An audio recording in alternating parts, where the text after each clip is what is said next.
Check one, check two. Check one. Oh. It's because I'm over here, I think. It makes sense. Check one, check two. There we go. My goodness. Yeah, I set the the headset so we can put our. All right, there we go. Oh, hey, okay. All right, stream is up.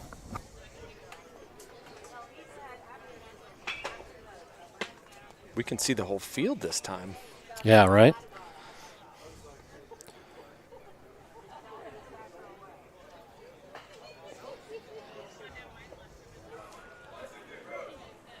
All right, folks, welcome to the Super 15. We are at Creekside Baseball Park out in Parkville, Missouri today. It's been a day of off and on. I've got Kevin Townsend here with me. Hey, everybody. And so, kind of a rainy day. We've had some slow stoppages.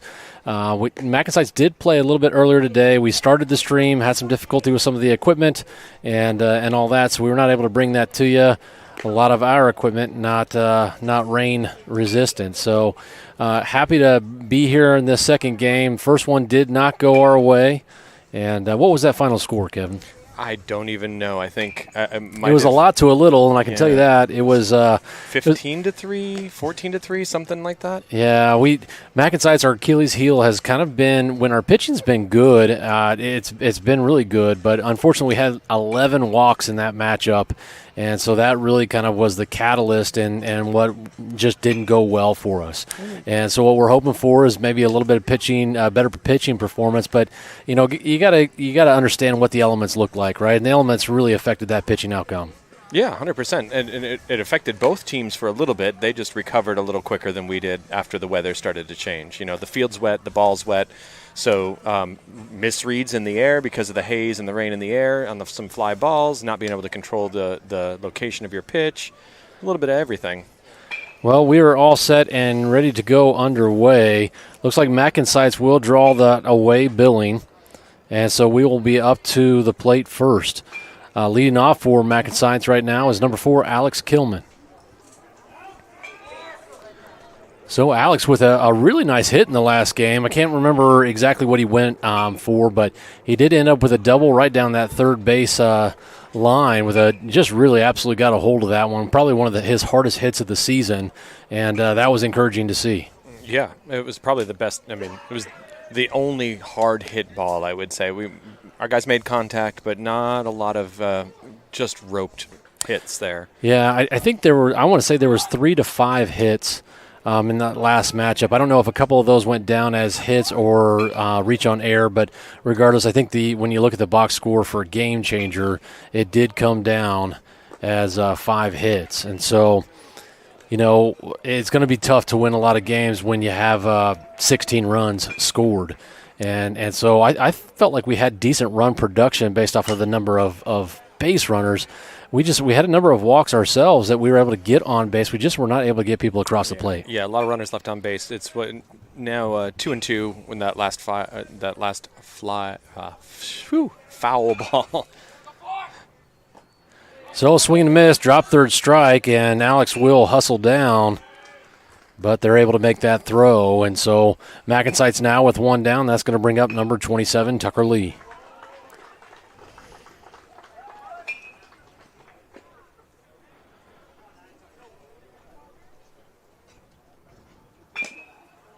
So pitch coming in from the windup with a first pitch take, and that's good for strike 1.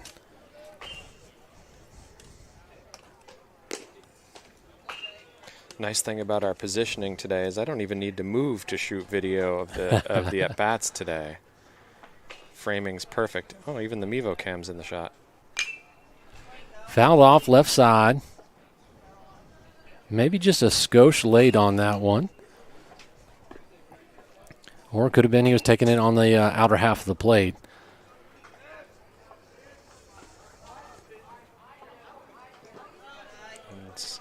Little change up to his approach, a little bit wider in the stance. Now 2-1 count. So this is pretty much where we've been seeing a lot of pitching, right in that mid-70s region there. So nothing too crazy. That was a little bit humped up there. Got up to a little over 80. Yeah, and so you had told me that the actual velocity was not coming up on the stream. Hard hit ball. This one, unfortunately, right to second base, and no luck there. But he finishes the base out anyway. Well struck, though. Manton got a hold of it. Just that kid had some nice ups there to be able to pull the ball down. Yeah, I thought for a moment there it was going to get over his head, but it just kind of had a lot of top spin on it. Came right back down to him. So start off with a strike on an off speed, and this is going to be number 1, Cooper Harvath. No, blissfully, we still have the same umpire team as the first game, but we got a new ump behind the plate, so that might help us out a little bit because the last one, objectively, through all of the different games that we got to see him do, was a little less consistent than we might like. You know, and we saw a lot of reactions to that, not only from the parents and the fan base, but also from the players. And so I know, obviously, you talked with Boston about it a little bit here in between games, but a little bit of inconsistency and things like that. It's one of the harder things to deal with as a player. Yeah, this ump looks to be a little bit more consistent this time around, but other parents who sat right behind were even saying through 2 games that there was no rhyme or reason they could figure out for the previous one. Well, Harvath will go down looking. That'll do it for MacNSeitz in top of the first, and the inning will change out. We are going up against the Gateway Bruins. They played in the game just before us, and they were able to come out victorious, I believe, 10-8. And so a good matchup there, a lot of run production on both sides. Saw some pretty good pitching as I sat here and watched a little bit. Fielding maybe not as clean, and so possibly an opportunity for MacNSeitz to take advantage. Yeah, I think we got to anticipate these guys are hitters. Watching them play the last game, they're putting the ball in play. Sometimes deep, sometimes not, but they're pretty consistently swinging. They're making outs in the field, not at the plate. 100%. And so we didn't get that opportunity before the game got going, and so I'll go over our starting lineup today. Number 4, Alex Kilman, as you saw, led off for MacNSeitz, followed by 27, Tucker Lee. Batting in the 3-hole, number 1, Cooper Harvath, and then batting cleanup, number 21, Reed Satterwhite. That's followed by number 13, Ryder Vota, and then number 6, batting in the 6-hole is number 36, Calder Boston Townsend. And he is followed by number 31, Anthony Sutcliffe, number 35, Zane Valdez, and number 15, Miles Vaughn. And then rounding out the lineup today is number 18, Parker Simons. So we get a rare sighting. Boston's playing out in right field today, so a little rare action. Always a little adventurous when you get these guys playing a little bit out of position. But you know what? I think it was important that we got him into the hitting lineup, and so good to see him out in the field regardless. Also, you know what? Baseball's fun. Yeah. And when you get to play something else, sometimes it's a little stressful, but also if you have the right attitude and mindset in it, it can just be fun, and sometimes that can give you just a little bit extra juice. But Satterwhite's starting behind the dish, and then, of course, up there on the bump today is number 1, Cooper Harvath. Yeah. Starting out there at third is number 27, Tucker Lee. Starting at short is Ryder Vota, and then number 10, Sebastian Wingrove, and then over at first, number 15, Miles Vaughn. So 2 pitches, 2 balls to start. That is going to be Zane Valdez in center. Big swing and a miss right there. And then let me see here, right field. My view somewhat obstructed at the moment. Boston's in right. Oh, that's right. You said Boston in right. And that one's fouled out of play. And then it looks like Parker Simons out there in left. I think that's right. I think that's correct. That's right. No, it's left. It's left, I swear. Who's on first? That evens up the count at 2-2. And a little pop-up infield. Pitcher calling for it. He collects that, and that's good for out number 1. Rare athletic play by a pitcher. It's nice to see. Well, it's interesting because it depends on very much your mindset as a coach and how you want to handle your team. A lot of times coaches will tell you that a pitcher belongs on the mound and nowhere else, and he wants his shortstop or somebody else to come in and field that. And I think it just really comes down to that coaching philosophy. But obviously, Harvath did a good job. That one into play. Oh, just barely snagged. And a good throw over to first. That'll be good for out number 2. I like it. Kind of oh my gosh, let me reach my glove down. Look what I found. It was a hard hit. It was a hard hit ball. It was coming quick. He had good footwork, but a little bit of a late snap down with the glove, but still managed to come up with it. Well, thankful for that bounce off the turf, and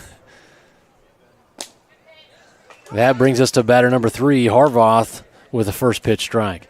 Cooper looks good out there today. He's consistently right now living right on the edges of the zone. Hard hit right up the middle. That is on the ground and be good for a single. So right back up the middle. Harvath having to kind of just barely hop out of the way. And that'll be the first runner for the Bruins over there on first base.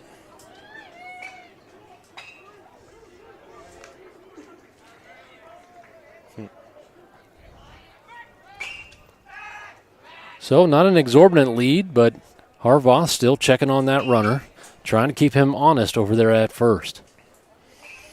Set the expectation early that you can't get too big.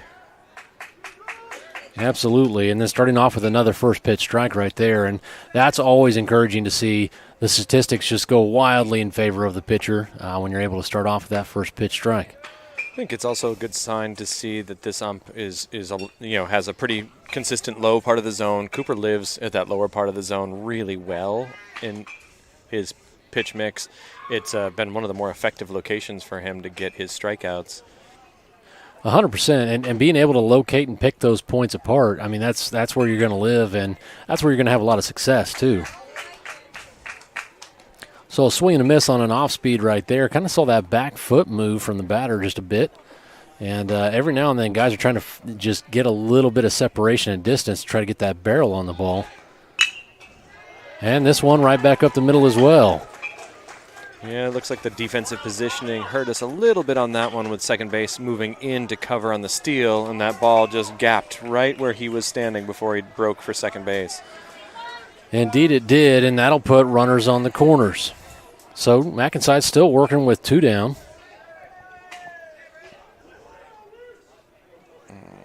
Oh, nope. Apparently I can't use this software here. Trying to do a little too much all at once. So I did not get a starting lineup from the Bruins. We'll see if we can't get one here a little bit later in the game so we can give those guys a shout out when there's a good opportunity. Tell you what, with the clouds kind of clearing out, we're getting a little bit of sunlight now, and I think the temperature is also kind of starting to go up just a bit. Throw goes down, and that ball is a mile high above the second baseman. That will go down as a throwing error in the Bruins with their first run. So now leaves us with a runner on second, 2 outs here. So one of the more discouraging things as a pitcher, when you feel like, hey, I'm getting those ground balls, I'm getting, those things, and let's be clear, he gave up a couple of hits up the middle, and they were good hits. So credit to those hitters, but always frustrating when we get just a little bit of an error out there. But he's got his head screwed on. It doesn't really seem to have affected him too much mentally. A backhand for Ryder, but that gets through, and another run will score. A little bit of another one of those miscues on the transfer out there in left for, is that Parker out there? Looks like was able to get to the ball quick, but not able to come up with it cleanly there. Didn't affect, the run was going to score either way, and the runner was able to be held at first despite the little bobble there, so no harm at all. It's one of those things. I know Parker has talked about this quite frequently in the dugout, at least, is that, he definitely has been more of an infielder. And I think here in the high school season, as that ball gets away from Satterwhite just a bit and the runner is able to advance over to second. But in that high school season, they said they wanted him to play a little bit of outfield. And so he's getting some outfield time here over the last few games. And he feels definitely much more at home at third base, maybe a little bit less so at short. But, fielding a ground ball from the outfield is definitely a different game than it is from the infield. 100%, man. That is a totally different route to the ball, and you've got to be thinking about your route because you got to know where the play is that's going to follow you fielding that ball and where you're going, where you want your momentum to be heading in a very different way than third. It's pretty consistent with third. You know you're headed towards first, and last minute change maybe to hold the ball, but. Well, all the footwork and everything that you do is about working through the ball, right? This one's right down the third base line, but it is foul. And so MacNSeitz misses a dagger right there. So still 2 down. Score now 2-0 in favor of the Bruins. But yeah, getting your glove down early and then working your way through the ball and then over through first base is so important to that left side of the infield. This one's right over to Sebastian Wingrove, and that's going to be good for out number 3. So that'll do it for us in bottom of the first, but not before the Bruins are able to put 2 on the board. So it brings up our 4, 5, 6 hitters now for this inning. So when we come back, that's going to be number 21, Reed Satterwhite, followed by Ryder Vota. So, folks, we'll do a quick audio break here. We appreciate you tuning in and glad to bring you the game. Sorry we couldn't bring them to you earlier today. I know that's when most everybody was at work, and at least they could have listened in some capacity. But it is kind of what it is. But we're happy to be here and hopefully ready to see a good ball game. Thanks again for tuning in.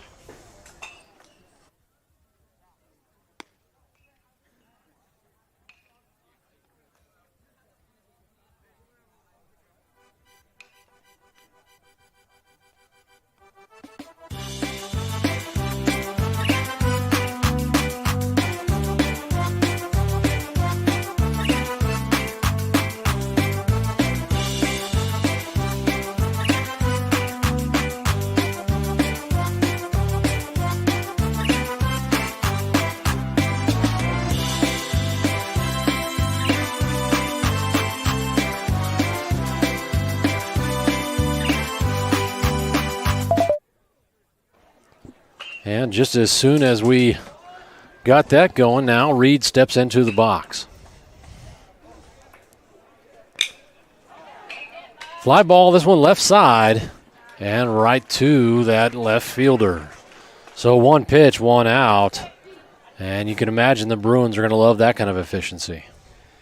Yeah, it was well hit. But, yeah, I mean, that's exactly what you want, right? Get yourself into a fly ball, get your outfielder to haul it in, next batter. So starting with an off speed on that first pitch, missing down low. This is number 13, Ryder Vota. Swing and a miss for Ryder. That one caught him up just a little bit high and just maybe a step behind. Tell you what, Ryder last year for the 14U MacNSeitz, there were 2 MacNSeitz teams, but he often led off for that particular team. And so adjusting your position within the lineup, always a little bit of a difference there. But I like Ryder's approach when he's up at the plate. Typically gets a good at-bat and gets a little bit deeper into the count, 2-1 now. He's 3-1 right now. He's in a 3-1. Good hitters count. So that one a little bit low, and he elected not to go after that one.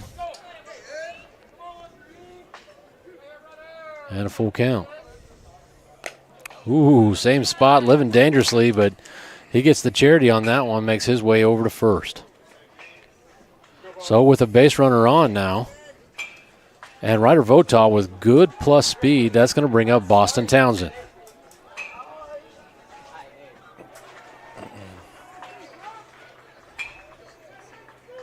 So Boston's picking up his sign from Coach Jake Sawyer over there. Shimmies into the box and gets ready to go. There's just no other way to put it. He's got all the style points you can get, shimmying his way into the box there. Lays off of a off-speed right there, not the one he was looking for. Starts out 0-1.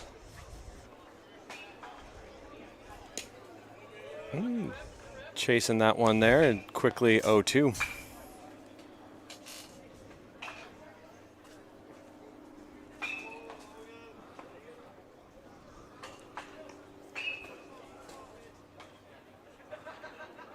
Calls for time, gets situated in the box.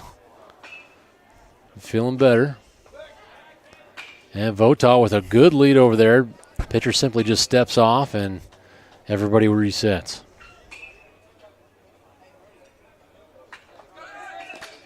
Almost a wild pitch right there. Votaw was on the steal. Catcher does a good job keeping it in front of him, but the steal's executed. Absolutely. And so Votaw with a stolen base right there. And now a 1-2 count. I'd like to see a hit and run on here and get that runner to third. Regardless. Oh, foul ball. Fouled one off. As 27 screams across your screen looking for the foul.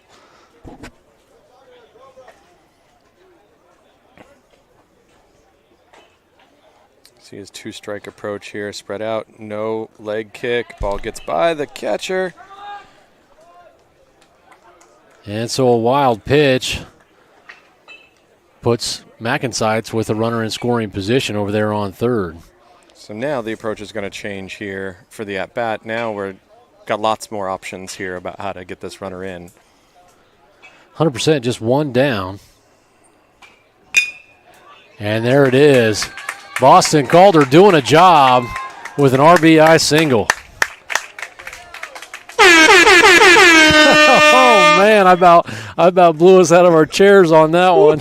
I mean, I appreciate the sentiment, but well, we adjusted that volume down here just a bit. And of course, I wasn't filming that at bat, because I was busy in the broadcast here. Have to get the next one. Well, it's funny how these guys almost have a sixth sense to it. But that's going to bring up number 31, Anthony Sutcliffe. So patient to start. We cracked the seal on the runs now. We just got to keep them leaking in.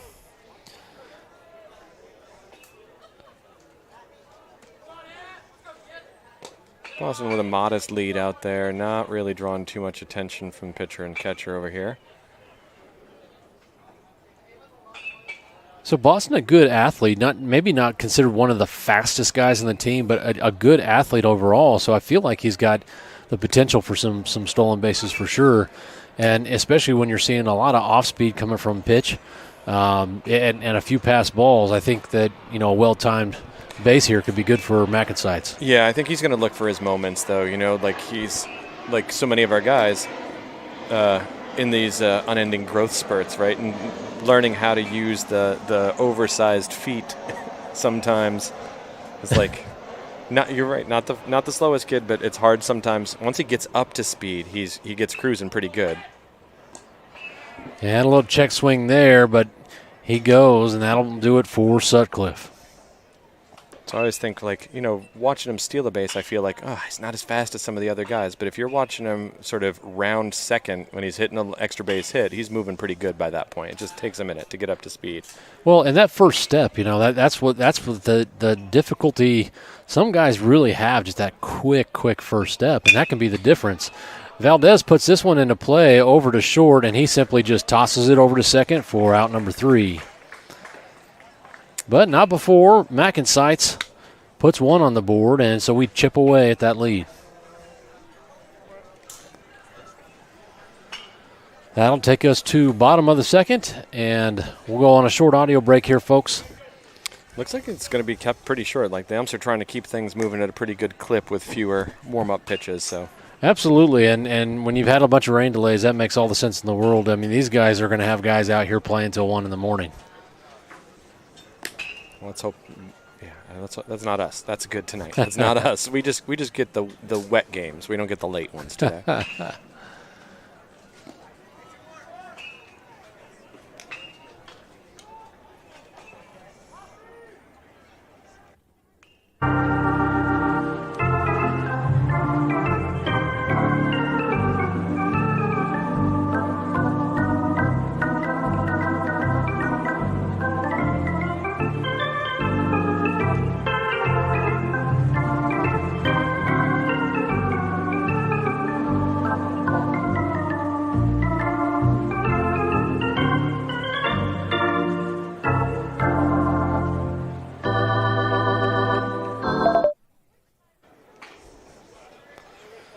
All right, and just as Kevin said, where they're working quickly through these half innings, that takes us to bottom of the second. up and in a little bit there for ball one. And MacNSeitz sticks with Harvoth, and not a bad inning. But a couple of costly errors led to some runs. So we're 2-0 on that last ball below the zone.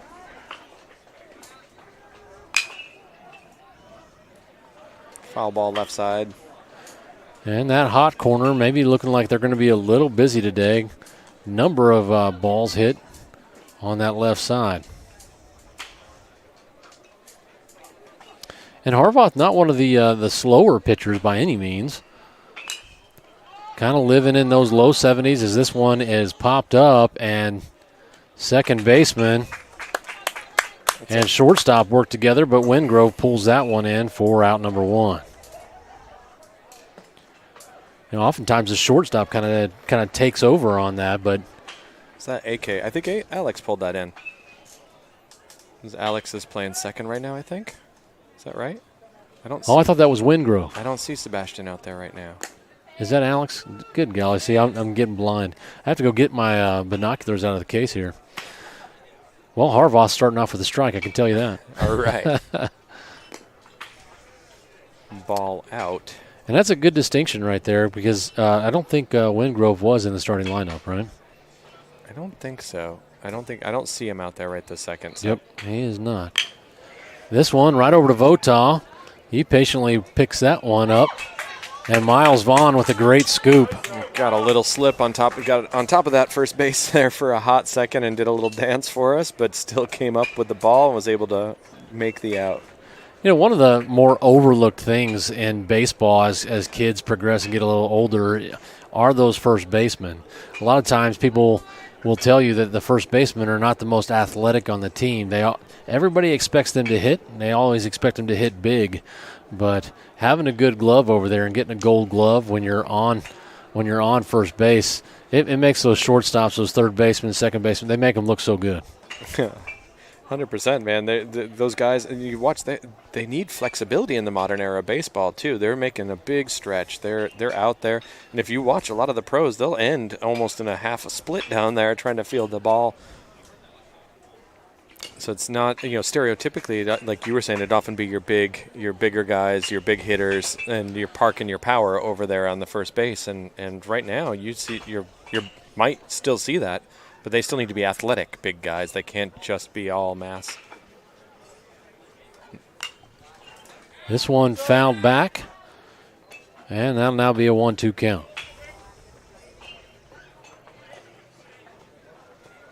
Yeah, historically in baseball, the game has changed so much, but it used to be, you always wanted big home run hitters on your corners. Yep. You wanted your home run guys to be on third and first. You needed some good production out of your right and left fielder. And you might do away with your center fielder because you want him to cover a lot of ground, and so it didn't necessarily have to be such a big hitter. This one over in foul territory, and man, you just missed it outside that camera angle, but we're able to come up with out number 3. Yeah, Reed was able to range out there a little bit beyond the normal catcher territory and pull it in. And I would say that about both of our catchers. They do a good job of getting up out of that position and ready to field quickly. And Reed did a good job right there. And I imagine we're going to quickly work through this half inning, but that takes us to top of the third. We are going to be led off by Miles Vaughn, followed by Parker Simons.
Look at that beautiful timing. Yeah, sorry about the beginning of that audio break. I was walking by the organist and accidentally put my hand on the keyboard.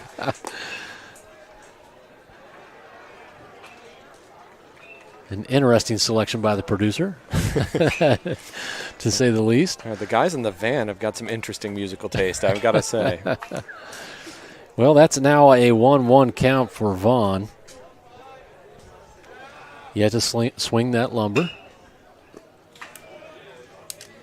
Saw one he liked there, but no contact. Now 1-2 count.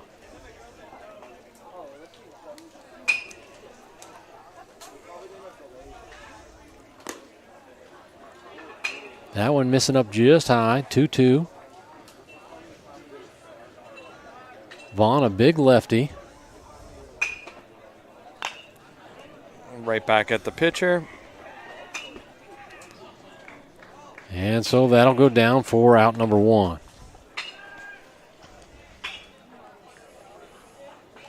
Vaughn chasing that one down just a little bit. Did a good job getting the bat on it, but right off the end of it and then right back to pitch. But that'll bring up number 18, Parker Simons. So that'll be 1 batter and 1 out.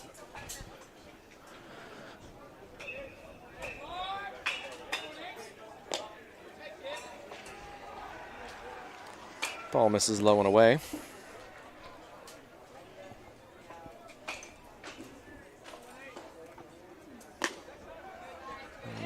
Back up to the top of the zone, so we got 2-0 right now. And it's interesting what that does to the umpire, right? As he sees one down, he sees one up high. I feel like a lot of times when you do that, you can kind of like constrict your strike zone a little bit. And fortunately, comes up with a strike right there.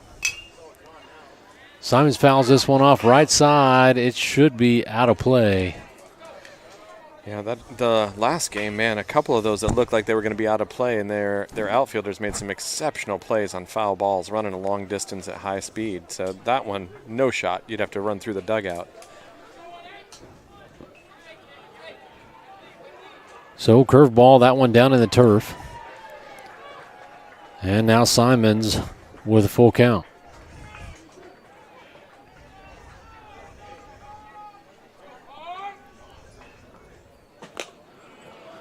Goes with his fastball as a strikeout pitch there. So Simons swinging away, but no contact. And that's going to bring us back to the top of the order for MacNSeitz. Number 4, Alex Kilman.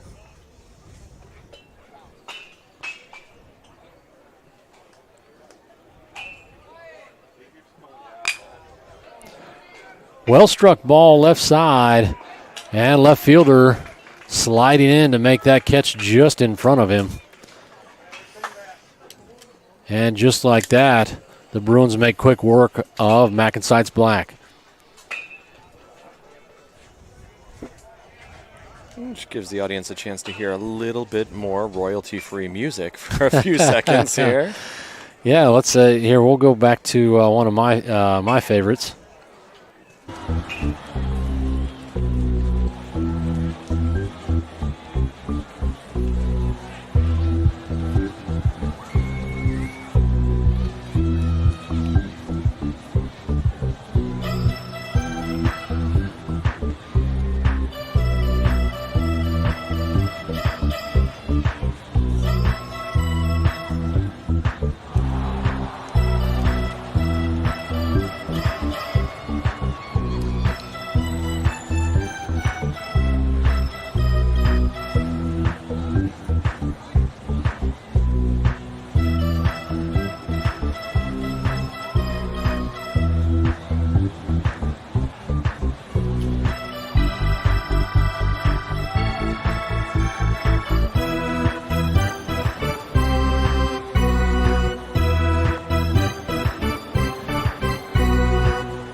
All right, and we're back, ready for Cooper Harbaugh to continue his pitching efforts up there on the bump.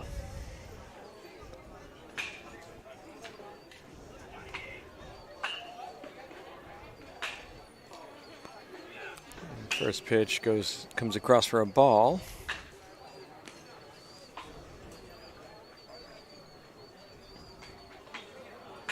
Well, the rains have clearly moved on. I hear the birds out chirping. And Harvoth in for a strike. 1-1. Yeah, the humidity's creeping back up again now. You can start to feel all the moisture that dumped out of the air getting sucked right back up there. This one's fouled left side, will be out of play. And Harvoth has him down now in the count, 1-2. Lee over there at third picking up his sunglasses, so important right now. Yeah. I think we need to change the name of those. I think those are just swag glasses at this point, right? Like there's not much sun out here. They're just out there for a little bling on the brim. And the day we've had. Well, maybe with any luck, a little sunshine will come down on MacNSeitz. Fly ball, left side, a little pop-up. Third baseman backpedaling, but he comes up with it. And that'll be good for out number one. Felt like he saw it well off the bat and took command of that from pretty early on there. Yeah, I thought so too. I was a little surprised to see it coming back to his left, our right. But he was able to come up with it and got that important out.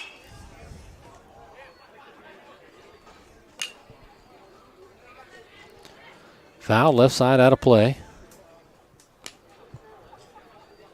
And Coop still kind of living right there in those low 70s. Doing a good job working back and forth with some of his off speed and his fastball. That one hung just a bit. He shaved 10 miles an hour off that from his last pitch to that off speed there. Just took a little longer, needed a little bit longer to break or a little bit more velo to get the break he wanted to catch the top part of that zone.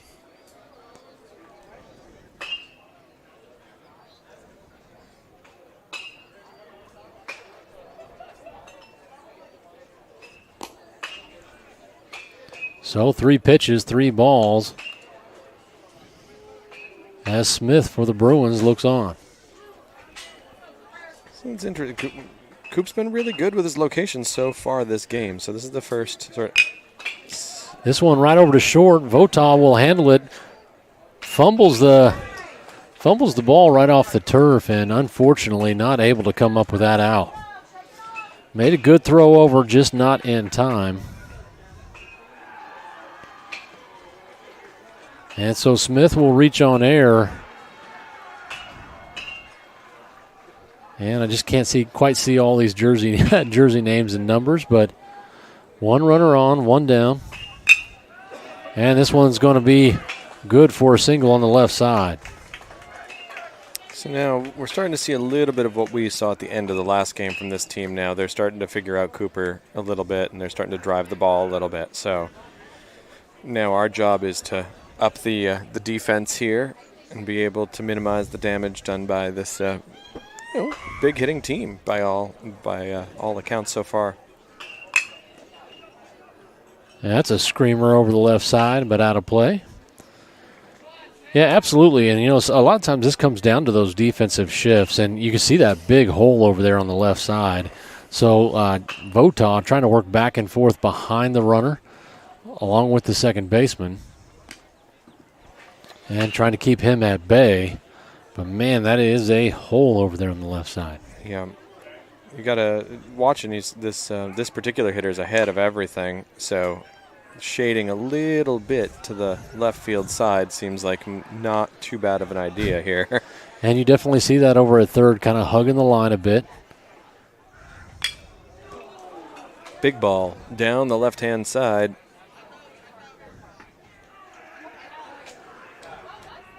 And Simons collects that for out number 2. Yeah, just a few steps in front of the 325 mark and a few steps inside of the fair line there, foul line. And so what we like to call a long out, but out all the same. And so now 2 down. MacNSeitz looking to get out of this inning. Got runners on second and first. No harm done. Ooh. A little back pick to second there with Reed. Caught the runner on second base, getting a little too happy with his feet. Out there almost in no man's land, but made it back safely. And Satterwhite doing a good job getting out there and getting the glove on it. Absolutely.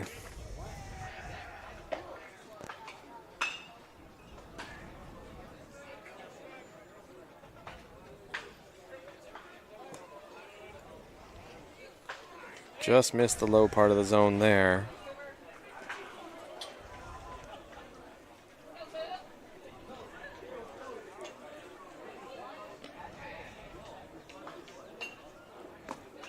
Oh.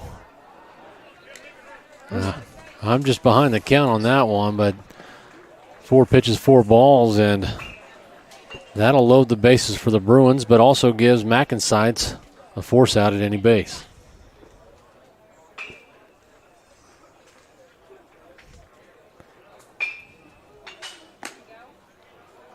Wow. I'm not liking the top of the zone quite as much as he likes the lower part of the zone. So, and so Cooper goes after that, but just misses. And now 2-0 count.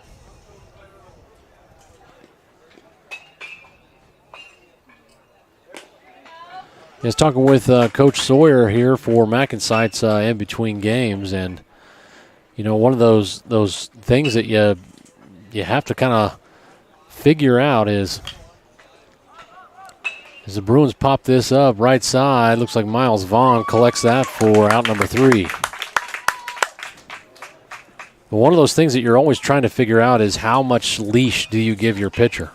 You know, when you've had a couple of walks and you've seen some of those walks have really kind of impacted some of our scores, I feel like when you look back at the last, I'd say maybe 5-10 games, some of those games look like they're way, way out of hand and maybe not as close as what I felt like the matchup looked like. And I felt like a lot of that times it came down to walks. And so I was talking to Coach Sawyer about that, and he's like, you know, as a pitcher himself, you know, it is one of those things that you just have to kind of get a feel for. And he, I think, kind of errs on that side of trying to let his pitchers work through things. And I think maybe that's one of those things that as a pitcher himself, he wants an opportunity to work through things. Yep. And so if he's had that experience and been able to do so, I think maybe he wants to extend that over to, you know, some of his young pitching staff here for MacNSeitz.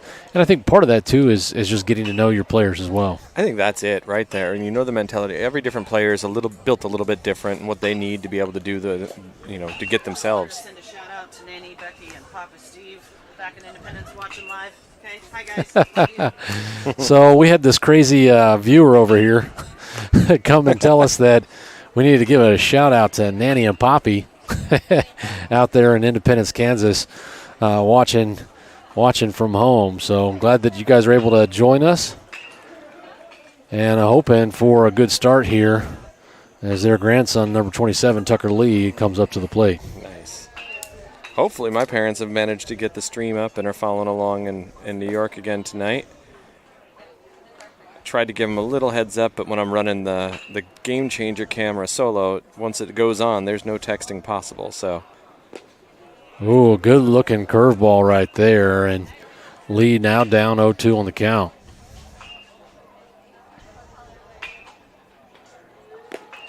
Trying to get him chasing outside. Lee patient. Certainly looking for that fastball, no doubt. Battles off another off speed. And that's exactly what you want to do, right?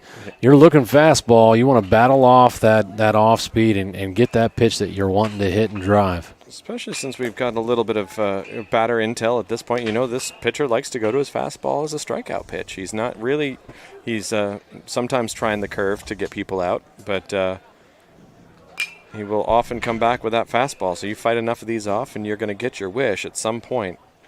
100%, and he's done that at least a couple, 3 times here today, and he's been able to kind of ramp that velocity up a little bit. That last one coming in 78 miles an hour, but he has been just over 80. And there, Ooh. tried to land at a curve again.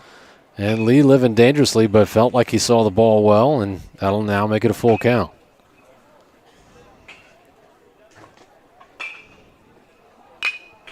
As he reaches out, puts this one in play, and kind of a little squib over to second base. That'll be out number one.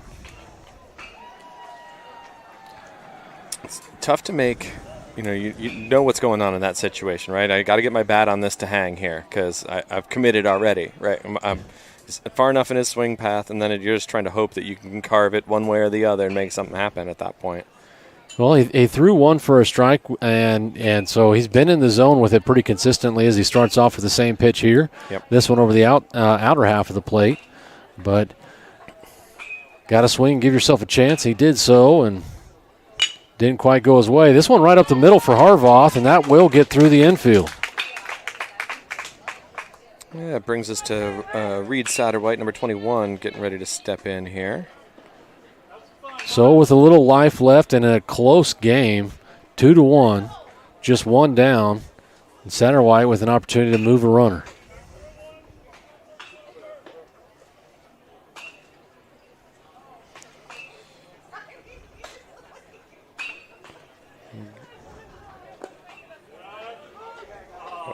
Given how hard runs are to come by here so far this game, really like to see a base hit here rather than a sacrifice situation. I don't really think it's in our best interest to trade an out for a scoring position. Well, we got a courtesy runner over there on first. That's Harrison Perkins in courtesy running for Cooper Harvoth. And so as you know, you can have a courtesy runner for either your pitcher or your catcher. But a pretty good benefit to MacNSeitz as Perkins with plus speed. Satterwhite battles off another pitch there. So quickly down now, 0-2. Looking for a pitch that he can drive.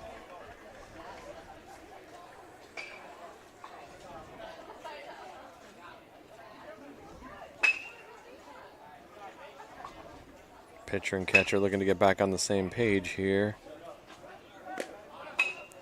And a timeout called. So Perkins likely will have to return over to first base, or no? They're saying no. Oh, yes. I assumed they would. And so Perkins, who was on the steal, had to jump right about the same time that Satterwhite was calling timeout. So he'll make his way back over to first.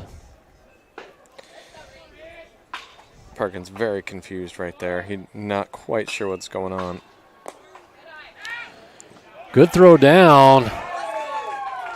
And they got him. So Perkins thrown out, trying to steal second base.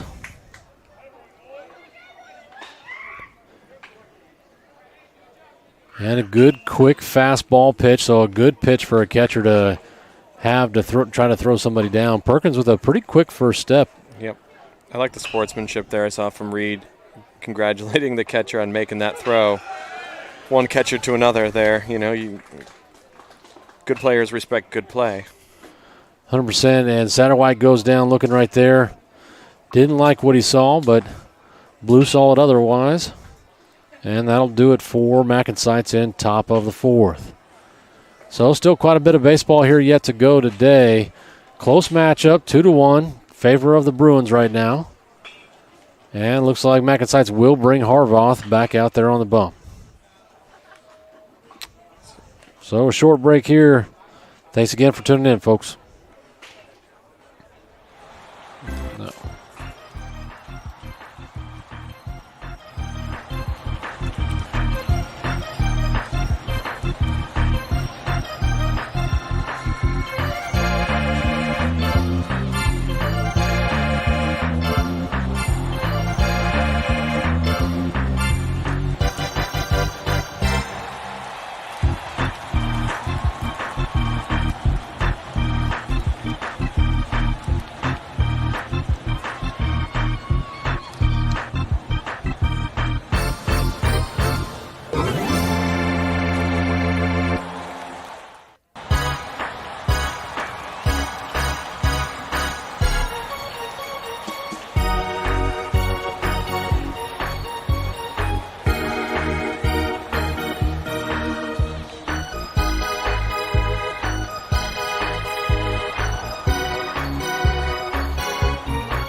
All right. Now bottom of 4.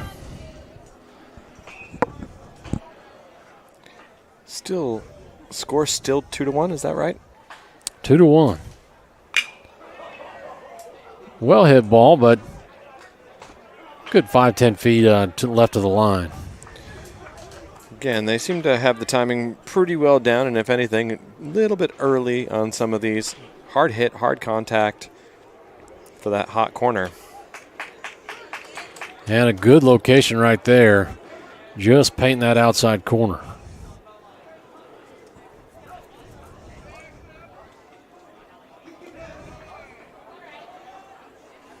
Arvoth trying to get him to chase right there.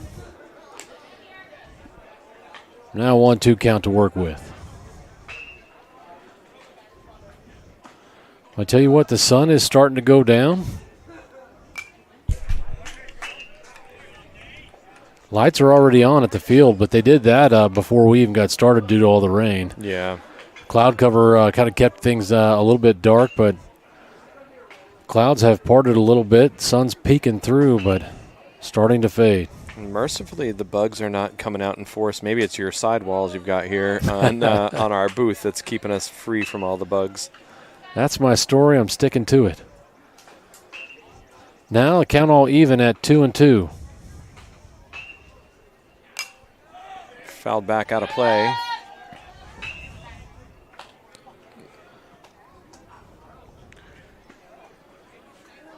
That one was in the territory where it could do some damage to an unsuspecting fan returning from the concession stand. So they've got a pretty good one here. it's getting better. I got to say, in the last couple of years, it's starting to be more like a real ballpark. You got a pulled pork sandwich over there you can get and nachos.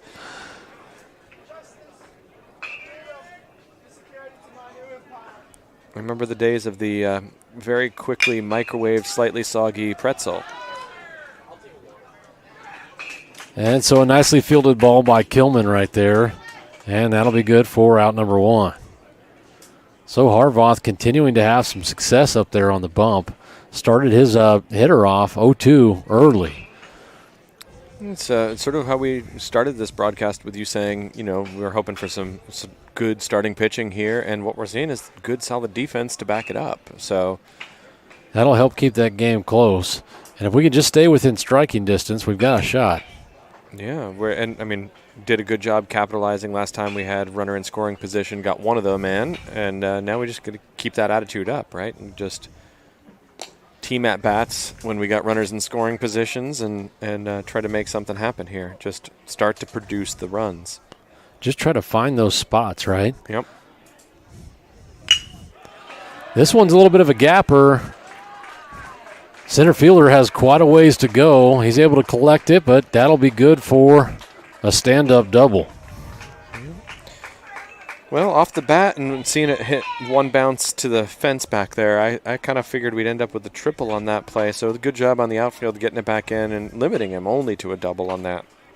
Yeah, I thought Valdez had a real good first step on that. He knew exactly where it was going. So he made haste over there and was able to get the ball in quick. This one's fouled out right side, out of play.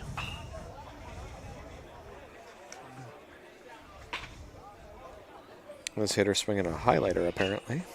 Or if that's a custom. It looks like a D. Marini.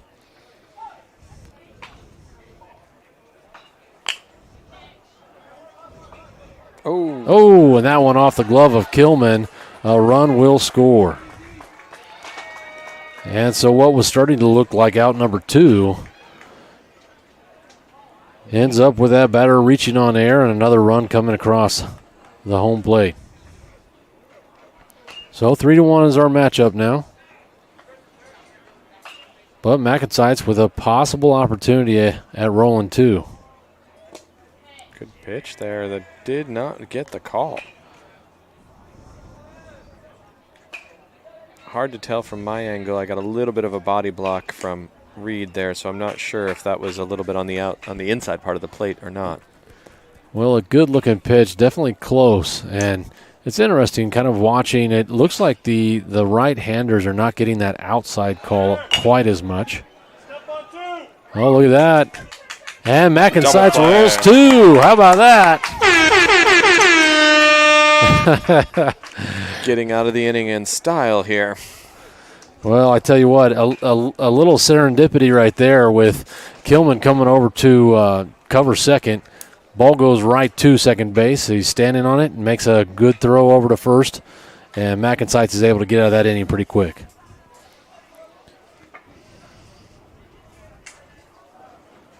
Well, coming up for MacNSeitz this next inning, Ryder Votaw leading off, followed by Boston Townsend. Quick break here, and we'll be right back. I can hear somebody else's music.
I much appreciate this pace of play to the ducking in and out of raindrops slow grind this morning.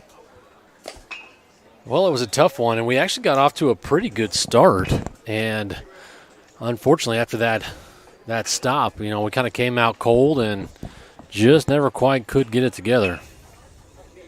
Yeah, we were playing pretty level with our competition for the first little bit there, and then really, like you said before, it was a story of the walks. It was a walk fest, and then hard to come back from. It's once you sort of set yourself in a hole, it's mentally as well as physically hard to get out of that.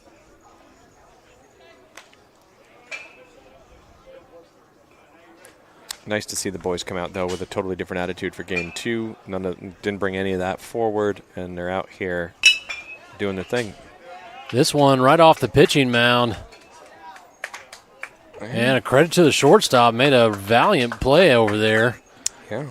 Trying to make it close, but Votaw with good speed, and he'll make his way over to first with a infield single. Yeah, I was impressed he was able to get to the ball. He just wasn't quite able to get his body in the right position he needed to be in to be able to throw across the diamond. Well, that brings up number 36, Boston Townsend.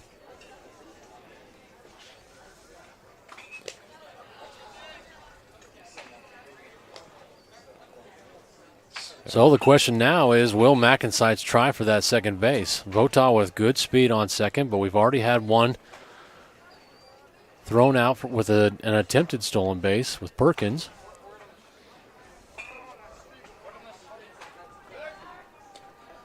It's one of those things, again, I feel like a broken record sometimes, but I think it comes down to the mental thing, right? If you've been picked off or watched a guy get picked off a couple times, it's harder to get that confidence to get the lead that you need to get to be able to get over there and be able to complete that steal.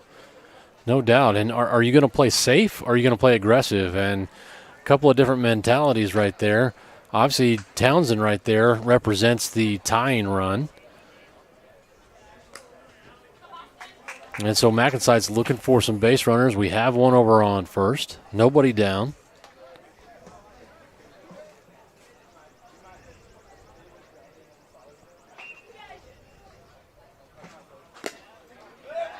Back pick over there. And no avail. Well, I'm going to sneak behind you just a little bit to get a slightly better angle. That's perfect. There we go. I'm seeing a little too much net there. Yeah, we can move that pocket radar too. If you need That's to. not. No, just the way the net was catching in the lens there wasn't making me happy. 4 straight pitches, all outside the zone for Boston. So showing some good patience there, and now what could be the go-ahead run represented in Anthony Sutcliffe at the plate. But Bruins coach wanting to talk about it. So quick mound visit as he heads out there. Doesn't look like he's ready to make a pitching change just yet. Looking square in the face of his pitcher and just trying to check on him and make sure that he's still good to go. Yeah, I think this is one of those things, right? Like that last at bat, this at bat. This is a lot about situational hitting here, and then your fielding is trying to match that. This is where the chess game of baseball starts to come in. What are trying to get in the mind of what Jake Sawyer is going to do for the other team, and then our batters are trying to figure out how is this pitcher going to attack me, so that I can still accomplish what I need to accomplish. So there's a lot of little mental back and forth going on. No doubt, and we saw this exact scenario in the first game. So runner on second and first, nobody down. I think Tucker was the one that was at the plate. Tucker attempted to bunt twice, was not able to get it down. Try to move those runners over and get them into position. And that is what we're seeing here as Sutcliffe squared around, but pitcher likes to try to pick off old Votaw at second. Didn't have quite a big enough lead, I don't think, to be able to be too worried, but I think it's, again, just about keeping you on that 6 inches closer to the bag this time. So squaring around here early. Pulls it and back. Pulls it back. Ball gets by. And an attempted back pick over at first. Ball gets by. And so that'll allow Votaw to make his way over to third. I was surprised to see Sutcliffe pull that bat back. Me too. That one was in a great spot and a good velocity to be able to bunt. I saw Boston looking back over the dugout like, where was my back? No, y'all got to help me over here. Well, and it's good to communicate that, and the dugout definitely should be on their toes, paying close attention. Runners now on the corners, nobody down. And we're hacking there. So a big swing and a miss. 0-2 count now. And you got to think, just get this ball in play. Yep, right? yep. Look for a gap. Something hard on the ground is great here if you can find a hole. And he goes down looking. So not what MacNSeitz was looking for right there. But with still a couple of outs to give, that'll bring up number 35, Zane Valdez. Yep. So now I think we need a run here at all costs. So we're looking for. Zane gets one through. Yes, he does. One runner will score, and the runner from first makes his way over to second.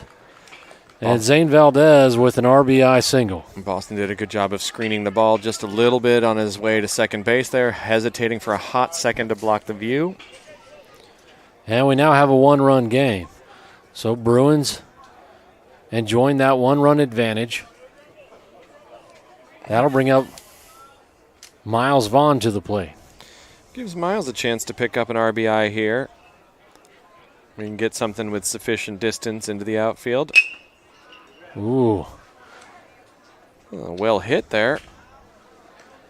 That one goes down left side. And, folks, obviously my center camera there got a little askew. We'll try to fix that here in between innings.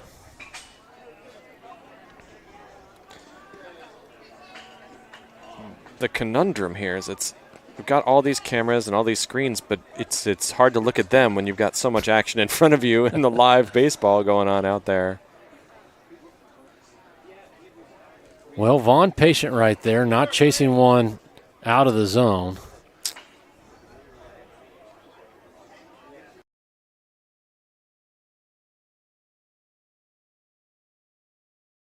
Expanding. They're knowing their zone. They're knowing what pitch they're looking for, and for the most part, we're not seeing a lot of guys swinging out of their shoes on a pitch that doesn't have a chance of doing the damage they need it to do. And so catching outer half right there, that'll even up the count, 2-2. Townsend on second. Valdez over on first.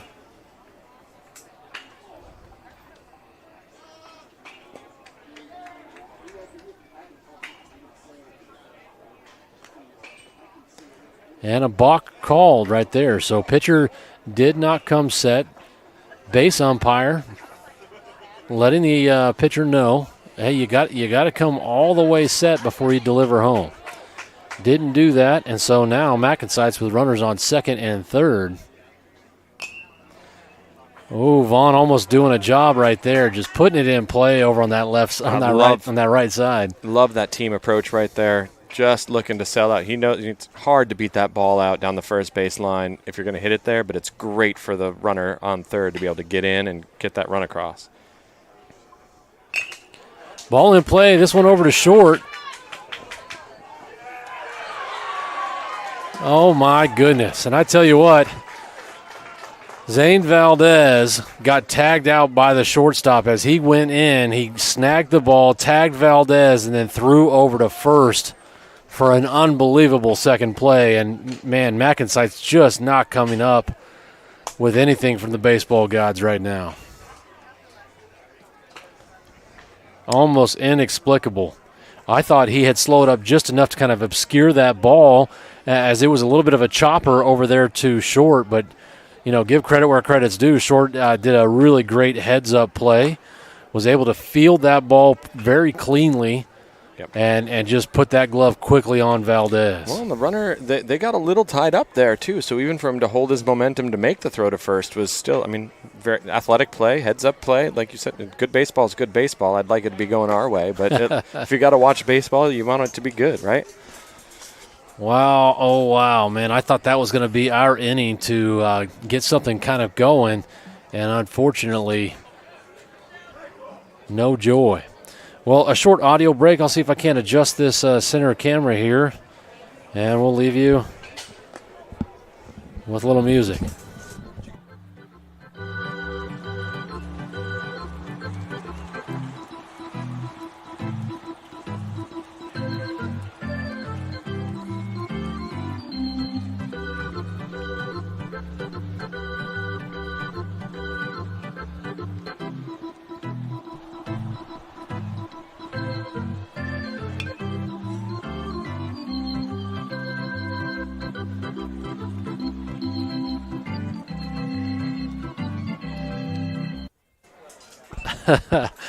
So a quick camera change, but not quick enough for that half inning, and Zane Valdez pulls in a long pop fly for out number one. It's kind of nice here. We're sitting here finishing this game, and a bunch of guys that we've played with in the past are sitting out here to our right, so it's always fun to see familiar faces out at the ballpark. Oh, is that Prodigy over there? Yeah. Yeah. We played long enough in this area now, so it's like every weekend we're out here, it's another reunion from somewhere. Pop fly. Valdez calling for it. Camps out underneath that and hauls it in. Nothing but a can of corn, and now 2 down for MacNSeitz.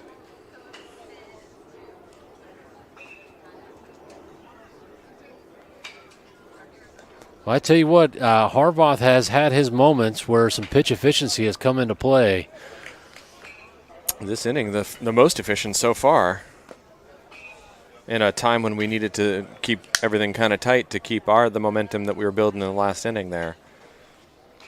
And that is something to say, because when you start seeing guys get on base, you start believing it, right? Yep. Hey, it's my turn, and I'm gonna get on base as well. Getting guys in different spots in the lineup, getting them a chance to do some work. You know, it's we're seeing and base runners. Harvoth with a location right there that he's had called a strike on a number of times today. Living in that low area. And that one couldn't have been more down the plate if you tried. So now a 2-1 count. 3-1, my apologies. And again, so now that was headed for that territory that's right on that fringe. So that defensive swing there. 100%. Well, that'll make it a full count, and good job for Harvoth battling back here. Let's see what he can do with this Bruins batter. Yes. Big swing and a miss. Foul tip to the mitt there. That's right. Fantastic hold there by Reed. Reed squeezing that ball right off the bat. And MacNSeitz making quick work of the Bruins in that half inning. 1, 2, 3.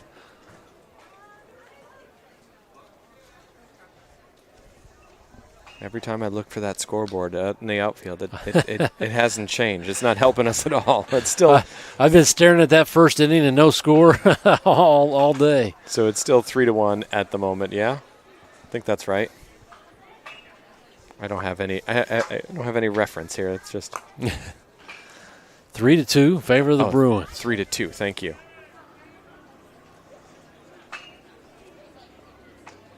And I have been known to be wrong at times. Sometimes when you're controlling the scoring overlay and the cameras, and then also trying to do a little play-by-play, I get a little behind at times. But let's double check Game Changer here real quick. Just double check. Well, that's how they see it. Cool. That is fantastic. It is like juggling, though. It is like because it's you're mode switching, and anybody that's ever done any like teaching or even informal teaching where you're having to write something down on a piece of paper for the public to see and trying to talk at the same time, even things like your spelling skills disappear all of a sudden, or your inability to write. And so, like, your brain has a hard time. 100%. I always talk about no public math, folks. No, Yeah. make somebody else do it for me on Excel as I'm working. But that's going to bring up Parker Simons.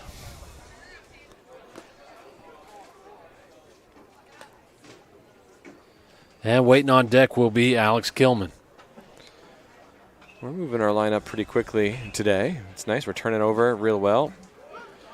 Absolutely. And, to get into a good flow of the game, you got to have, at least a couple, 3 at-bats. And by the time you're getting around there, you feel like you're seeing the ball maybe just a bit better. And especially, I don't think we've had a pitching change either.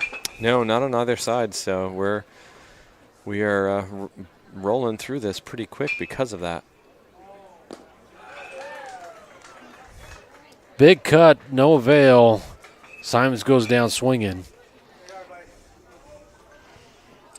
Yeah, it brings us back to the top of our lineup with Alex Kilman stepping in.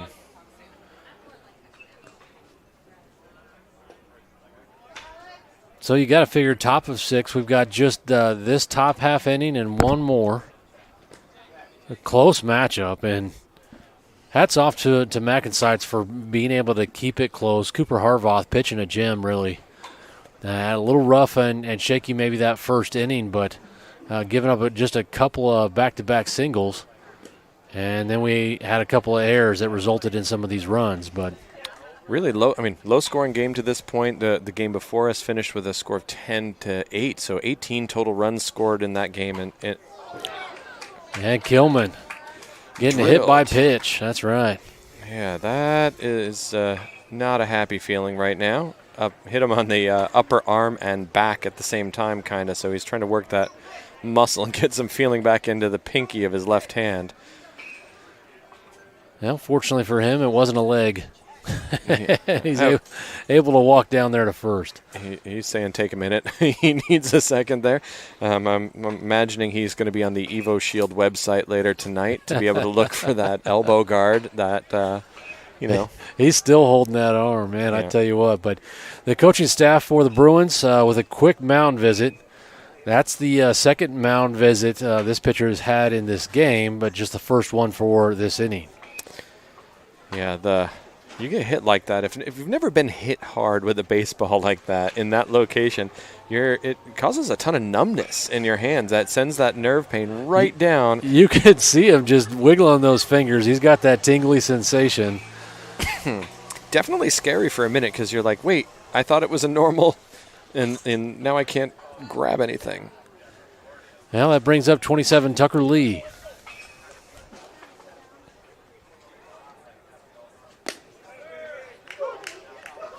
Man, that's a tough one to lay off, but trying to get a little deeper in the count.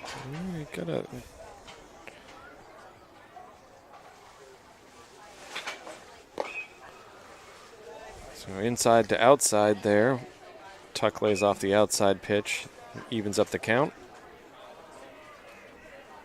So very modest lead over there at first. Comes back inside, but misses the zone low on that pitch. So a little bit better hitter's count now for Tucker. So a couple fastballs in and off speed. Kilman with a modest lead over there at first. Definitely not a speedster. Big cut, but a little behind. Now 2-2 count. You can see Tucker's going to spread out just a little bit, take away the unnecessary stuff in his swing. Ooh, living dangerously there, and the umpire stepped back as if he was ready to ring him up, but decided it better against it. I do think that one was inside. Just. This ump's been a lot more consistent, so maybe Tuck took advantage of that consistency there. And that one goes just foul over there down the left side. So Lee with another opportunity here. Working on a full count. We got our hit batter over there leading off on first. AK's taking a couple steps. Little chopper, but this one, fortunately for MacNSeitz, on the foul side of the territory. Tuck definitely getting a good sense, getting his bat consistently on the ball. Not sure if my count is off here, but Kilman is not. No, it is a full count. Kilman's just not taken off. But there is just one down, so maybe trying to not get caught up, as we've seen MacNSeitz do on a lot of occasions where we get doubled off. And Tuck trying to avoid the quick pitch there. And Lee draws a walk. So 2 runners on. So Kilman would represent the tying run. Lee representing the go-ahead run over on first.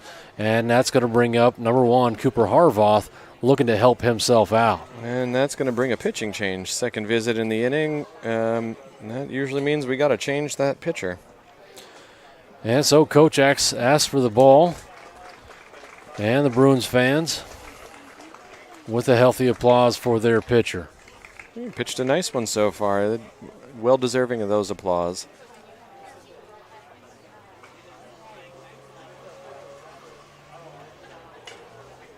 So a little warm-up coming up, folks. We are playing in the Super 15 over at Creekside in Parkville, Missouri.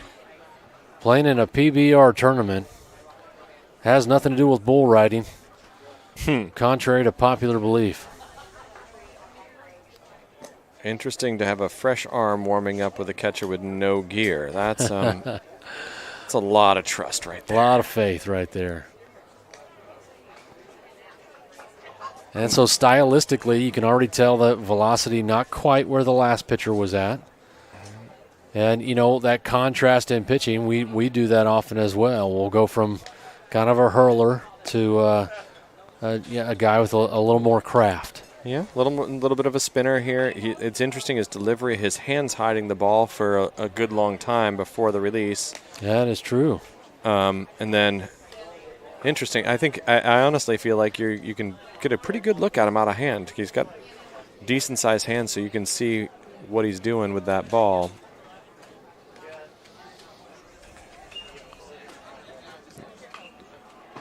Because that's what the guys are looking at. They're looking at what his hand's doing. They're not really looking at the baseball until it leaves.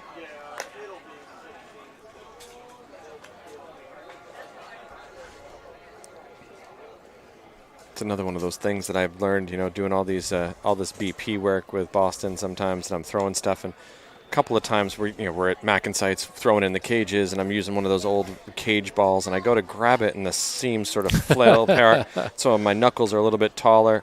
And after he makes contact with the pitch, he's like, "What were you trying to throw there? You're gripped a little bit differently." I'm like, in 0.4 of a second, you figured out that I've got a different grip on the ball.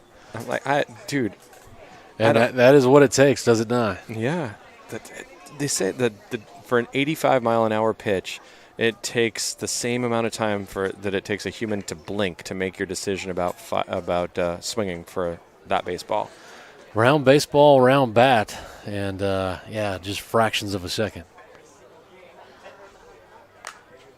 Right. Harvoth with one down the right side, but foul ball. just on the right side of that line. Good idea if we can get that in the air. Not quite as good of an idea when it's on the ground, but thankfully foul. So again, MacNSeitz just need to come up with a little magic right here. Maybe those baseball gods will shine down upon us. Ball misses outside.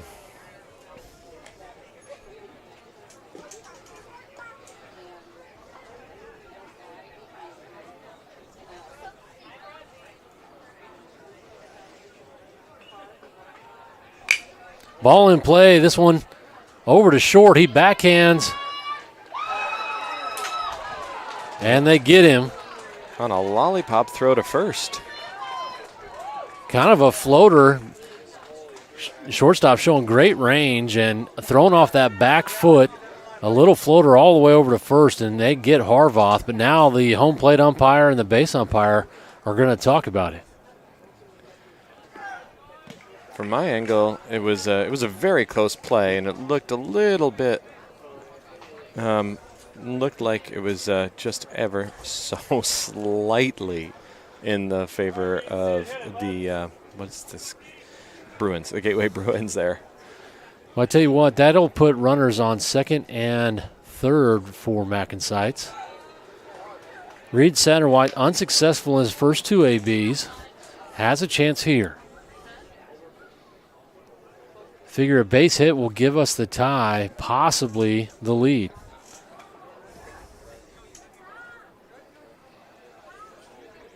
Pitcher catcher get back on same page here, and our runners are staying real close to the bag here, taking no chances.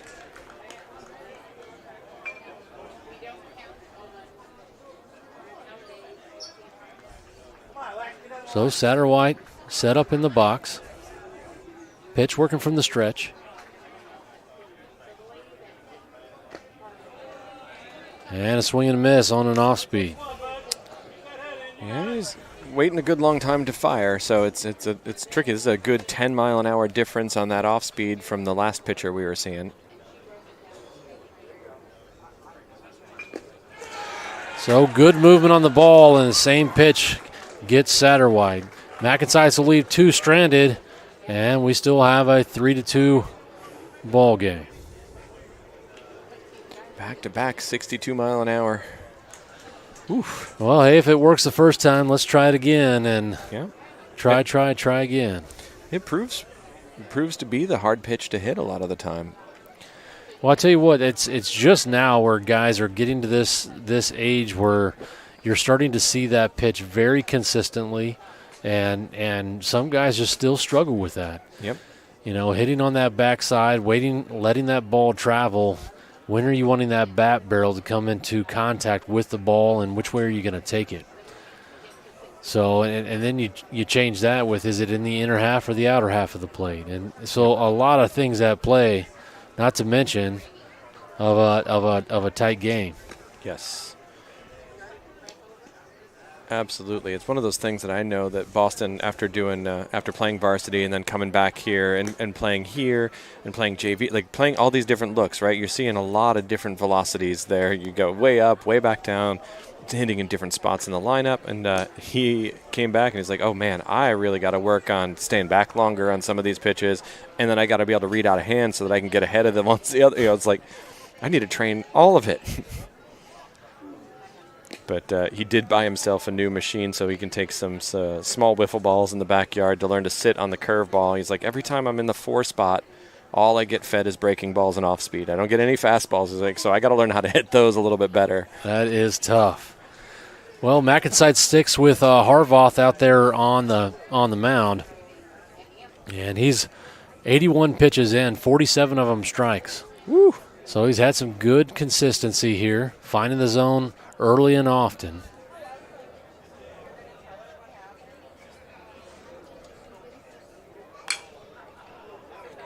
Wow. Ball out of play, left side.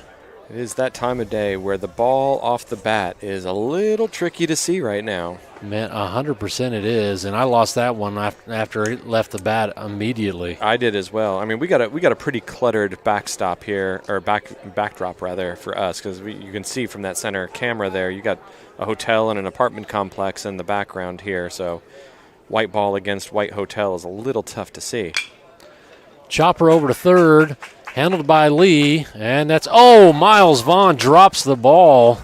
Lee delivered a strike right to the glove, and MacNSeitz with not a lot of luck right there.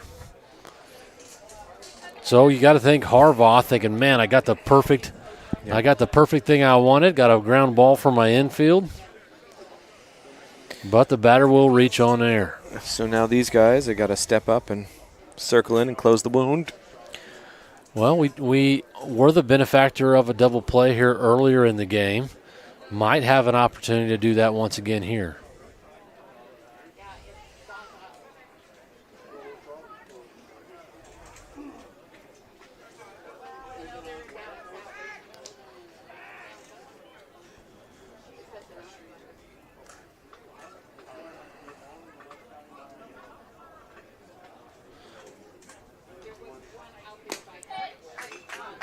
And a first pitch strike.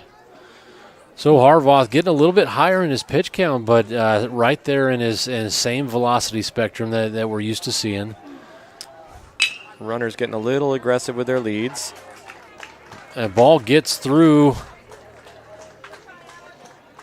the infield, and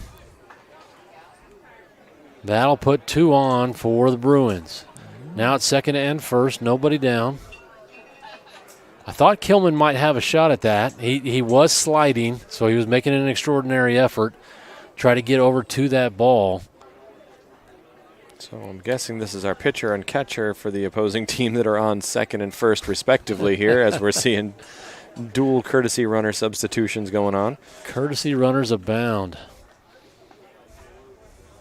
Something tells me the fluorescent feet probably belong to somebody that's got a little bit of speed. I think you got the confidence to wear the bright shoes. You know that they're just going to be a cool-looking blur at the bottom of your body when you're zooming.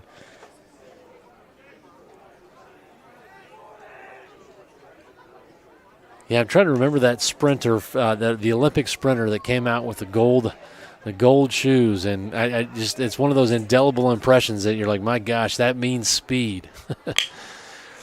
This ball is going to get through the infield. No real play. And the runner's holding, so taking a conservative approach here, looking to maybe come to the next batter to try to do their damage rather than force the issue at the plate here. So quite the turn of events.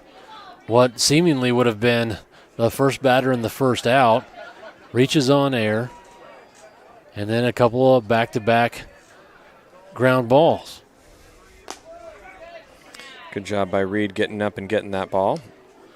Absolutely. Saving a run, getting the glove on that ball.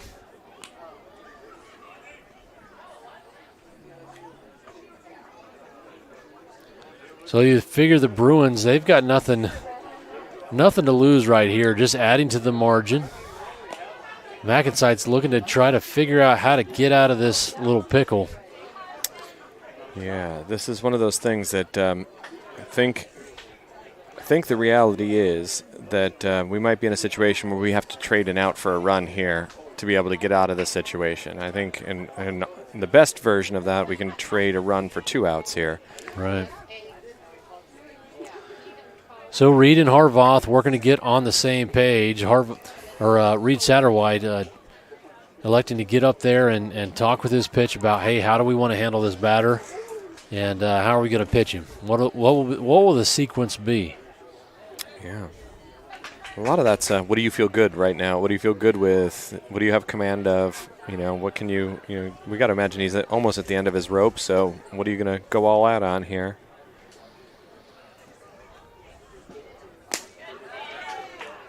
Swing and a miss. And Harvaugh starting his batter off 0-1. Yeah, right at the top of the zone there.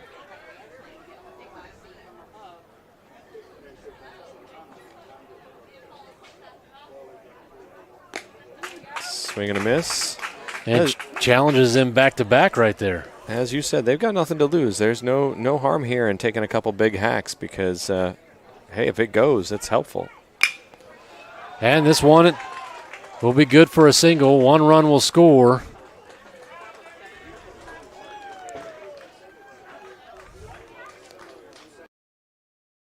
Struck ball. I don't think third baseman had a chance on that. And now Coach Jake Sawyer wanted to talk with Harvath. He asked for the ball. It looks like Seabass has gone in to play second, maybe. And so I'm guessing maybe that means AK's coming in on the bump. There we go. My intuition is working overtime here. Well, I talked with Coach Sawyer here in between games, and he said he was going to go to Kilman, likely after Harvath, obviously depending on the situation. Definitely a close matchup here, and Kilman, one of the lower ERAs as far as pitching goes on the MacNSeitz roster. And so makes sense. And one of the things that you can say about Kilman is his style of pitching really elicits a lot of ground balls and pop flies. Yep. Yeah, both of which are going to be extremely helpful if we can get our defensive players moving and aggressive on those balls, knocking them down and selling out for those outfield flies that we need.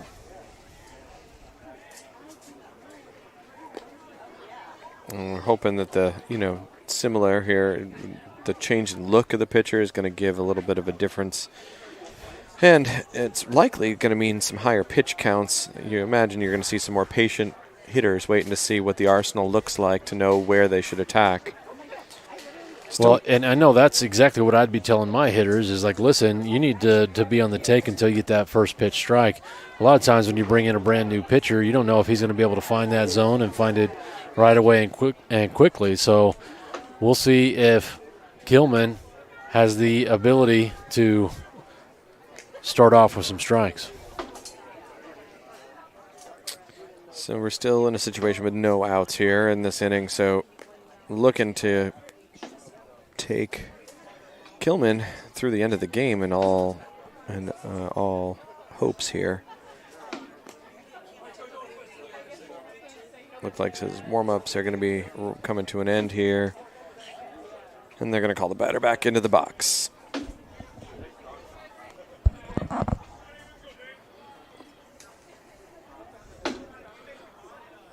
All right, so to review, bases loaded, nobody down. Kilman brought in to pitch.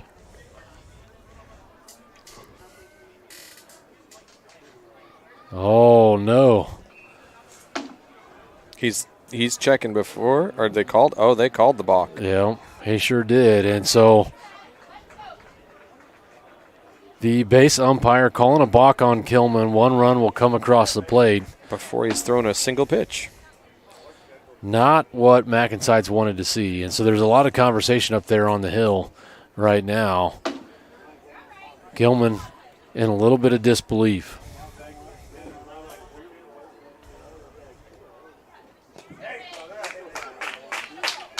And starts off that first pitch strike. So a beautiful curveball comes right across the middle.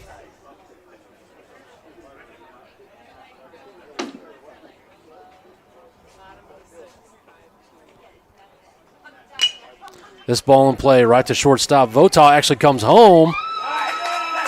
And they get him. So Votaw saves a run, makes a risky play, throwing it home, and actually one bouncer and Reed Satterwhite handles it, makes the tag, and saves a run. Good composure there by Reed to be able to keep his head. Get the tag down. Runners on first and second, now 1 out.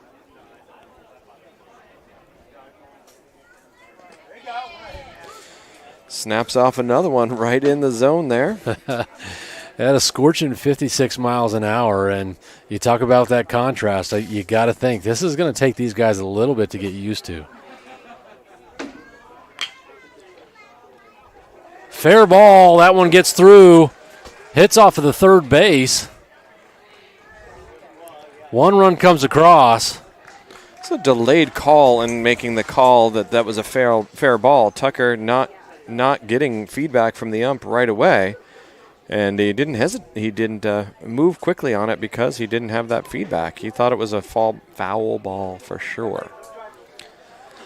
Yeah, and we've got a pretty good advantage. It looked to me like it was possibly a fair ball, and obviously nobody better than the home plate umpire to make that call based off of his position. But I'm with you. I like the command when you're commanding that field. Little chopper right back to Kilman, and that'll be good for out number 2. Runners will have to stay in place. But yeah, I like it when that home plate umpire really just takes charge of the field and lets the players know, because even as the left fielder, you need to know, hey, am I up on my horse and running? Yep. Or am I just going to go collect this foul ball? And for me, that means a verbal and a physical sign, right? You need that hand and you need the voice there to be able to let those outfielders know what's going on, as well as your third baseman in this case.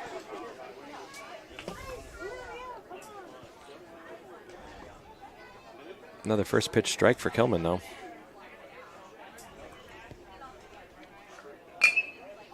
Little chopper, this one over to Vota. And that's good for out number 3. Kilman's style proves to be pretty effective for the most part there in gathering outs. Aside from a few errors there or missed opportunities. Definitely some missed opportunities, if not errors. And now a 5-2 matchup, and so this will be MacNSeitz' last opportunity to score. We've got to come up with 3 to tie, 4 to go up, and of course the Bruins will have that last opportunity to bat if we are able to tie or go ahead. Yeah, it's the continuing luck. We've won 1 coin toss so far this season. The coin has not been kind to us, but. And the other time that we were the home was just because the guy that won the coin toss really wanted his guys to play from the guest spot instead of from the home spot. So it's another one of those interesting coaching decisions. We've had coaches before that always take guest. No doubt about it.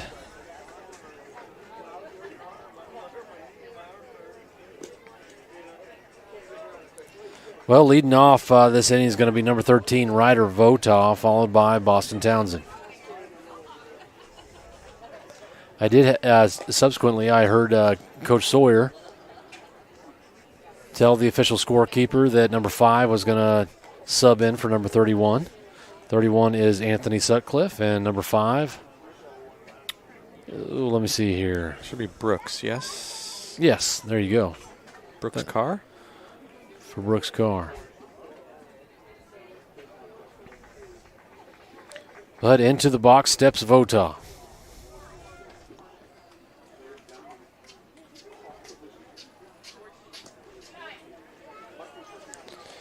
And that pitch misses for a ball to start off the at-bat.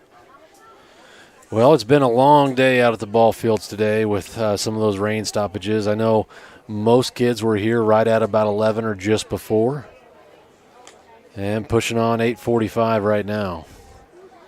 We'll be back at the ball fields again tomorrow. Game time set for 10. That's central for all you guys out there watching across the country.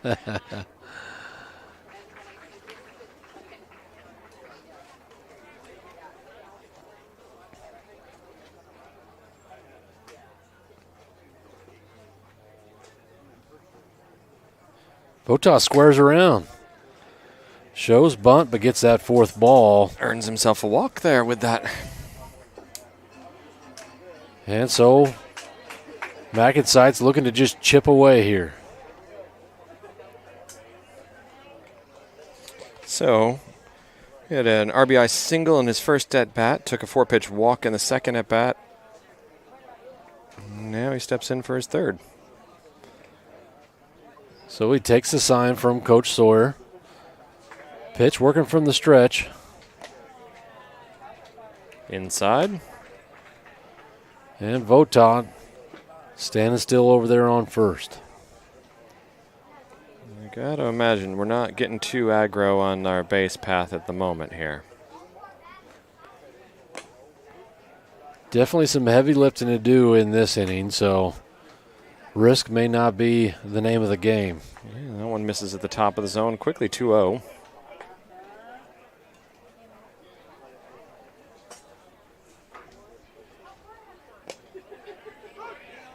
There's the first strike of the at-bat. So not the one he's looking to hit. Now 2-1 count. Votaw taking his lead. Votaw with typically a quick first step. And Townsend takes that second one. Townsend checking with the ump there to figure out what the zone might be like there, because that was up there.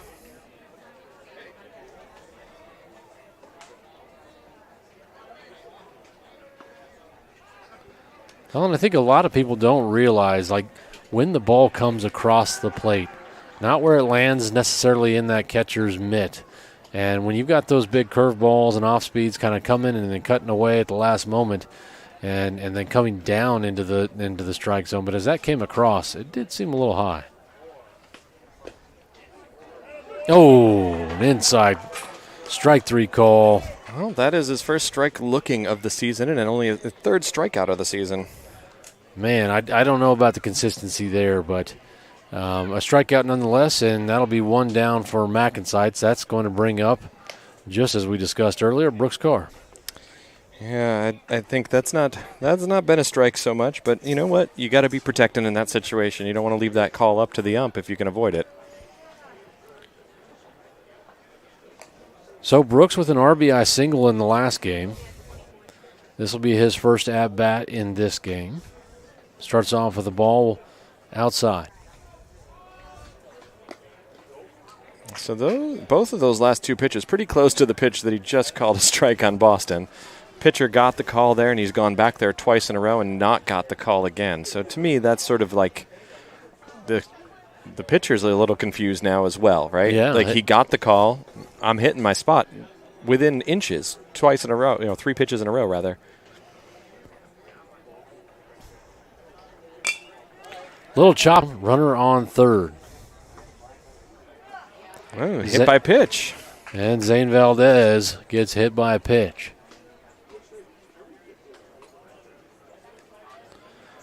That'll put runners on the corners, and that's going to bring up number 15, Big Miles Vaughn.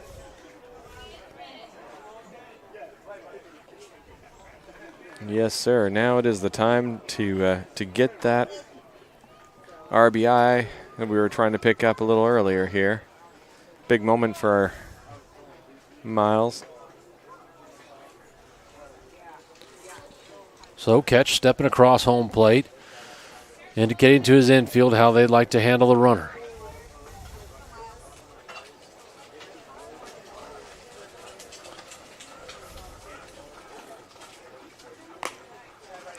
Looks like they're going to pitch him outside just a little bit. Can't say that I blame them. You got a guy that looks like Miles stepping into the plate. You've had hard contact in previous at-bats. You're going to try to make him work to get this hit here. Runner goes. Fake throw down to second, but Deke not working. Still one of my favorite plays of the Chad Wolf Classic down there in Arkansas, where Boston Townsend was working behind the dish, and Deke's that runner over at first, man, and caught a guy in no man's land in third. Ultimately, the rundown didn't go our way, but man, it was one of the best fakes I've seen in person and live. It was a lot of fun to watch. It's funny because I've watched him do it for years, right? And it was comic in the early days. It was absurd, that fake. It just he's selling it like he's an actor, chest up to the sky, arm way back. Like, oof. It's taken years to get to the spot where he can pull that off in game and have it work. Well, and he threw a strike on it too. It was. Oh, Miles Vaughn rips one right side. Runner will come across. Picks up that RBI. Good moment for Miles there. So MacNSeitz now 3 runs on the board, runners on the corners, as Valdez is able to make his way over to third. So coach opting to sub miles out. Oh, so we're pinch running here for Vaughn, trying to get a little more speed. Brings in Cooper McCowan over there at first base. So McCown, maybe not the craftiest base runner, but a really quick first step, and he has good top-line speed. Valdez, just a great athlete over there on third, and now Parker Simons up at the plate.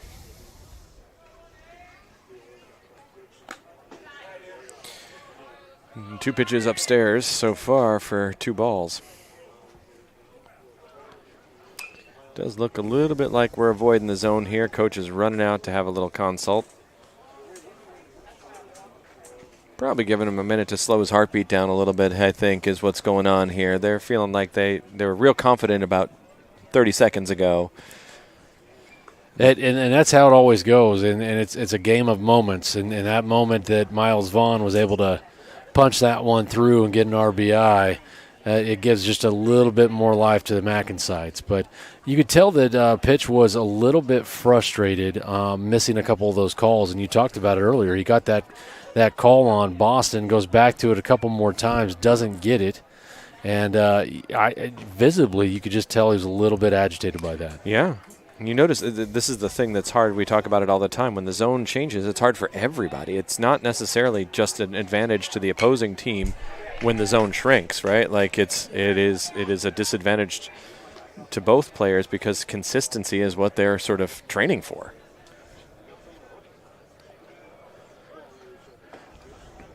Well, now 2-1 count. No real movement by McCown so far.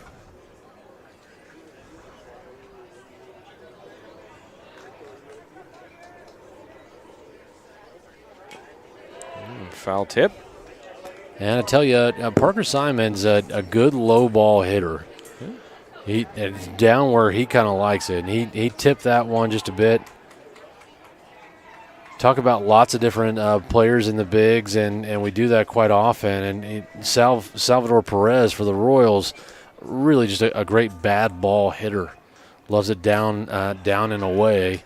Everybody in the bigs knows it. Yeah. And so they try to stretch him, right? Yep. And stuff. And somehow he still finds success out there, and that kind of thing. But it's Rafi Devers on the Red Sox. He'll golf a home run off his shoelaces, and not even break a sweat. So, like, how do you pitch to a guy that can drive the ball out of the park that misses the bottom of the zone by 6 inches?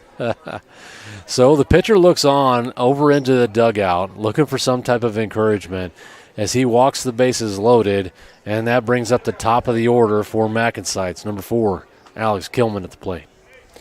Well, that should be at this point then, meaning we're getting Seabass, yeah? Because I believe that was a straight swap, or are we? Oh, is that Seabass? Yes, you're right. Yeah, it certainly is. So I think we did a straight swap when they traded, and AK came in to pitch. Lands the curveball for the first strike. So bases loaded.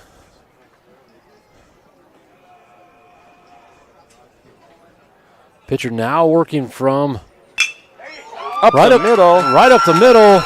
That gets through the infield. 1 run scores. 2 runs score. Some late life here for MacNSeitz. Yes, sir. Yes, sir. We are here for it. 2 runs come across. And that is now a tie game, folks.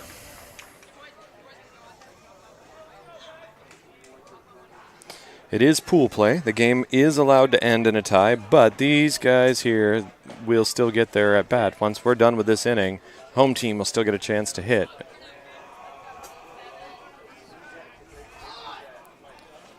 So now the go-ahead run represented on second base. Number 27, Tucker Lee at the plate.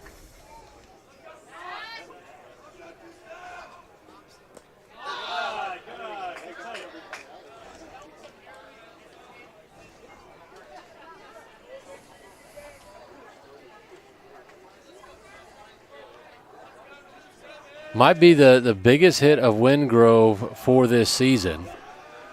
Very clutch moment. Tucker takes on the outside. And so pitch, struggling to hit his points just a bit. Couple of walks.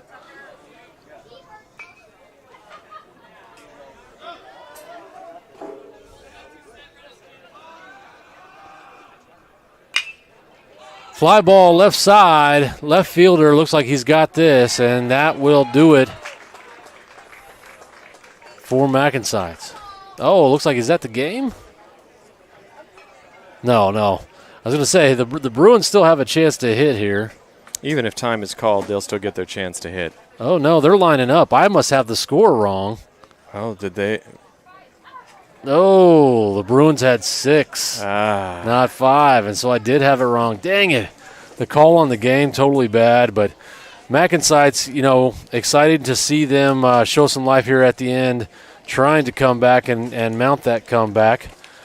Come nearly there, missing it by 1. Yeah, I mean, our best effort to fight back that we've had so far there. The really, Miles starting stuff off there with that RBI early on, and then just what followed was a bunch of base runners. We had a bunch of guys on, a lot of opportunity, and we did as much as we possibly could with it.